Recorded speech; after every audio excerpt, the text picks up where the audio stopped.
Hello दोस्तों, एक बार फिर से आप सभी का स्वागत है हमारे यूट्यूब चैनल में। और आज हम बात करेंगे कुछ महत्वपूर्ण प्रश्नों के बारे में उत्तराखंड के, जिनमें से कुछ प्रश्न आपके क्या होंगे, पत्रकारिता से रिलेटेड होंगे। ठीक है, तो पत्रकारिता के यहाँ पे आपको कुछ प्रश्न देखने को मिलेंगे और काफ़ी महत्वपूर्ण है ये यहाँ पर सीरीज। और वन लाइनर में चला रहे हैं हम इन सीरीज को। ठीक है, ज़्यादा डिटेल में भी नहीं, बस मेन फैक्ट आपको बताते हुए चलूँगा साथ में।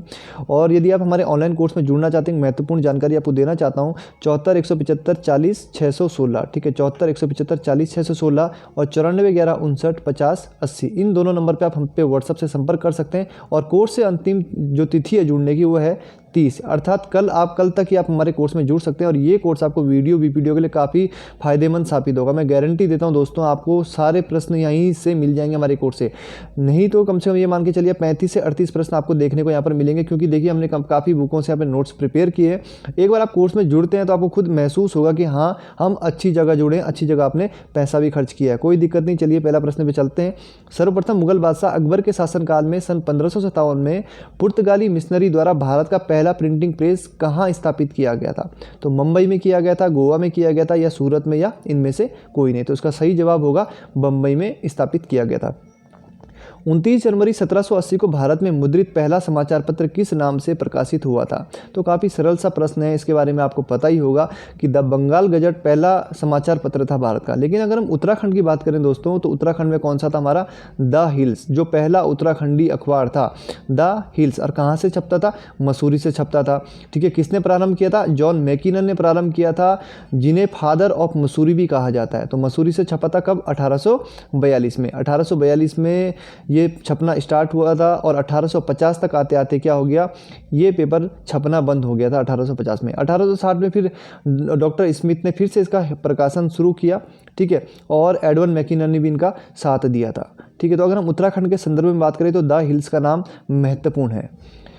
तीसरा प्रश्न है, पहला ईसाई जो श्रीनगर गढ़वाल पहुंचा था। तो पहला ईसाई कौन था? यहाँ पर देखिए 4 ऑप्शन है, रेवरेंड, अंद्रिया, अंतोनियो द अंदाद्रे, या इनमें से कोई नहीं। तो काफ़ी सरल सा प्रश्न है, अंतोनियो द अंदाद्रे पहला ईसाई था जो श्रीनगर गढ़वाल पहुंचा था। और किस समय गढ़वाल पहुंचा था ये आपको कमेंट बॉक्स में बताना है, क्योंकि देखिए ये प्रश्न हमने कई बार पहले यूट्यूब में भी करवा दिया है। चौथा प्रश्न है, कुमाऊं में ईसाई मिशनरी का कार्य कब प्रारंभ हुआ था? 1840 में, 1850 में, 1848 में, या इनमें से कोई नहीं। तो देखिए काफ़ी आसान है ये प्रश्न भी। ठीक है, तो 1850 इसका सही जवाब हो गया। 1850 में यहाँ पर ईसाई मिशनरी का कार्य प्रारंभ हुआ था। देवभूमि उत्तराखंड की भूमि पर ईसाई धर्म की दीक्षा लेने वाला पहला व्यक्ति कौन था? ठीक है, 5वां प्रश्न। 6वां प्रश्न भी सेम ऐसा ही है, ईसाई धर्म की दीक्षा लेने वाला पहला गढ़वाली।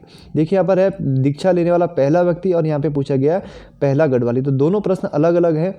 5वां प्रश्न को देखते हैं पहले। यहाँ पर 4 ऑप्शन है, अंद्रिया, कबीर, ख्याली ओड, और इनमें से कोई नहीं। तो इसका जो सही उत्तर है वो है अंद्रिया। अंद्रिया ईसाई धर्म की दीक्षा लेने वाला पहला व्यक्ति था देवभूमि उत्तराखंड में। तो देवभूमि उत्तराखंड में ईसाई धर्म की दीक्षा लेने वाला पहला व्यक्ति कौन है? अंद्रिया। लेकिन अगर हम बात करें ईसाई धर्म की दीक्षा लेने वाला पहला गढ़वाली कौन था, तो पहले गढ़वाली की जब बात आएगी तो कौन होगा? ख्याली ओड होगा। दोनों प्रश्नों में डिफरेंस है। ठीक है, और यहाँ पर लेकिन ऑप्शन आपके सामने सेम है, लेकिन प्रश्न थोड़ा सा घुमा दिया गया है। 7वां प्रश्न है, सन 1870 में अल्मोड़ा में पहली बार सामाजिक, राजनीतिक, सांस्कृतिक और आर्थिक समस्याओं के समाधान हेतु कौन सी संस्था अस्तित्व में थी?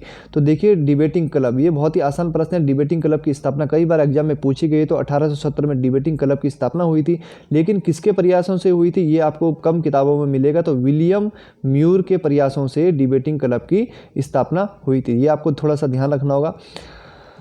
एक अंग्रेज व्यवसायी व समाज सेवी जॉन मैकिनन द्वारा उत्तर भारत का पहला समाचार पत्र किस नाम से मसूरी से प्रकाशित किया गया? तो देखिए काफ़ी महत्वपूर्ण है ये प्रश्न, बार बार आ रहा है। देखिए यहाँ पर तो जॉन मैकिनन द्वारा उत्तर भारत का पहला समाचार पत्र। देखिए उत्तर भारत का पहला समाचार पत्र भी किसको माना गया है? द हिल्स को माना गया। ये ऑप्शन में जो 3 ऑप्शन आपके सामने, ये तीनों पत्र मसूरी से ही निकलते थे। मसूरी सीजन की बात करें, मसूरी क्रॉनिकल की बात करें, द हिल्स की बात करें। ठीक है, तो यहाँ पर देखिए प्रश्न इस प्रकार से भी घुमा सकता था कि निम्नलिखित में से कौन सा पत्र मसूरी से नहीं निकलता था, और द हिल से दे देता, मसूरी क्रॉनिकल दे देता, मसूरी सीजन दे देता, और एक पत्र कोई और दे देता देहरादून से रिलेटेड, जो देहरादून में से छपता हो। तो क्योंकि देखिए देहरादून और मसूरी के आसपास ही है, तो हो सकता है आपके दिमाग में जिन्होंने द हिल्स नहीं पढ़ा होगा तो वो द हिल्स पे भी क्लिक कर सकते हैं। तो द हिल्स आपको ध्यान रखना है, पहला उत्तराखंडी अखबार था जो जॉन मैकिनन के द्वारा 1842 में प्रारंभ किया गया था। जॉन मैकिनन को फादर ऑफ मसूरी भी कहा जाता है। प्रारंभ में ये पत्र कहाँ से छपता था? गाजियाबाद से छपता था, लेकिन बाद में मैकिनन ने मसूरी में अपनी प्रिंटिंग प्रेस खोली और फिर अखबार यहीं से छपने लगा। 1850 में ये पेपर फिर बंद हो गया और 1860 में इसका प्रकाशन फिर डॉक्टर स्मिथ के द्वारा प्रारंभ किया गया।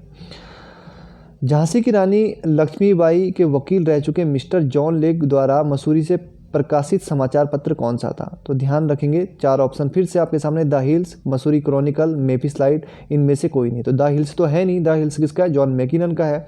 ठीक है, तो मेफीस्लाइड इसका सही उत्तर है। मेफीस्लाइड जो पत्र था ये यहाँ पर जॉन लेक द्वारा शुरू किया गया था और अंग्रेजी पत्र भले ही था, अंग्रेजी भाषा में छपता था, जैसे द हिल्स अंग्रेजी का था तो मेफीस्लाइड भी अंग्रेजी का था, लेकिन इसका मतलब नहीं है कि अंग्रेजों के खिलाफ नहीं लिखता था। मेफीस्लाइड अंग्रेजों के खिलाफ लिखता था, अंग्रेजी जो सरकार की नीतियाँ थी उनके विरुद्ध काफ़ी लिखा मेफीस्लाइड पत्र ने, और जॉन लेक द्वारा ये पत्र प्रारंभ किया गया था मसूरी से और काफ़ी फेमस पत्र था। लगभग ये मान के चलिए 120-30 सालों बाद भी ये पत्र क्या होता है, जब बंद पड़ा रहता है उसके बाद एक व्यक्ति आते हैं जयप्रकाश उत्तराखंडी, वो इस पत्र को क्या करते हैं, फिर से शुरू भी करते हैं।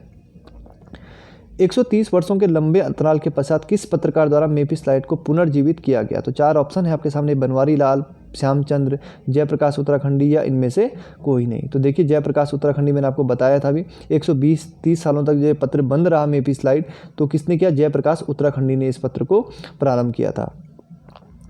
डॉक्टर स्मिथ द्वारा द हिल्स का प्रकाशन पुनः प्रारंभ किया गया। तो देखिए 1840 में, 1860 में, 1850 में या इनमें से कोई नहीं। तो 1860 ठीक है, इसका उत्तर क्या हो जाएगा आपका? 1860। 1860 में ये पत्र किसके द्वारा प्रारंभ किया गया? स्मिथ के द्वारा। ठीक है, तो ध्यान रखेंगे डॉक्टर स्मिथ की द्वारा। और पत्र के जो संपादन का भार था वो जॉन मैकिनन के पुत्र एडवर्ड मैकिनन को दिया गया था। उत्तराखंड से प्रकाशित होने वाला हिंदी का पहला समाचार पत्र कौन सा था?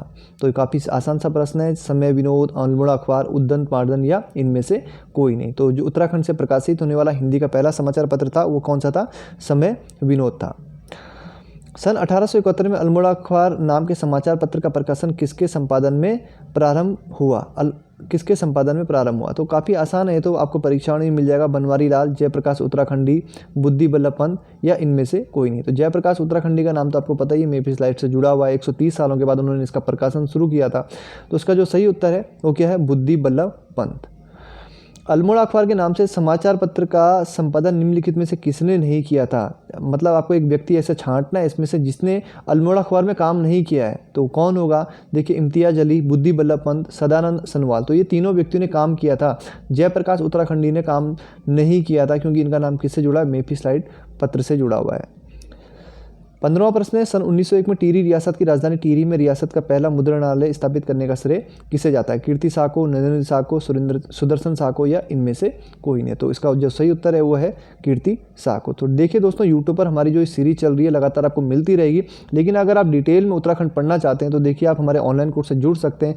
देखिए वहाँ पर ऑनलाइन कोर्स में हमारा क्या पैटर्न है, 40 नंबर का आपका उत्तराखंड में देखिए वीडियो वीपीडीओ जितने भी एग्जाम है 40 नंबर का उत्तराखंड आना ही आना है। अब इसके अतिरिक्त हमारा हिंदी का भी कोर्स है। ठीक है, हिंदी में जुड़ सकते हैं, लेकिन वहाँ पे बैच फुल हो गया है अभी। तो उत्तराखंड में आप जुड़ सकते हैं कल तक। ठीक है, कब तक जुड़ सकते हैं? कल तक आप उत्तराखंड के कोर्स में जुड़ सकते हैं। और मैं गारंटी देता हूं दोस्तों, अगर 35 से 38 प्रश्न आपको एग्जाम में नहीं मिलते, अगर आपको नहीं मिलते तो समझ लेना कि उस पेपर की मेरिट बहुत ही लो चली जाए, क्योंकि देखिए हमारे नोट्स बहुत ही अच्छे से तैयार किए गए। आप देख सकते हैं, हमारे डेमो वीडियो यूट्यूब में भी देख सकते हैं। ठीक है, उत्तराखंड ऑनलाइन स्टडी या इस यूट्यूब चैनल में भी आप हमारे डेमो वीडियो देख सकते हैं। और आपको डेमो वीडियो फिर से देखने अगर नहीं मिल पा रहे हैं आपको डेमो वीडियो, तो आप हमें व्हाट्सअप भी कर सकते हैं। जब तक आपको संतुष्टि ना हो जाए तो आप हमारे ऑनलाइन कोर्स से ना जुड़िए। ठीक है, और इन लोगों से बिल्कुल दूर रहिए, इस प्रकार के नकारात्मक लोगों से कि पैसा कमाने के लिए इस प्रकार का वो कर रहे हैं। देखिए दोस्तों, अब आप जॉब करेंगे, तैयारी करेंगे, आपकी जॉब लगेगी तो आप किस चीज़ के लिए कर रहे हो? पैसे के लिए तो कर रहे हो। तो ऐसी नेगेटिविटी अपने माइंड में मत लाइए कि हाँ हमें पैसा देना पड़ रहा है फिर हमें पढ़ना पड़ रहा है।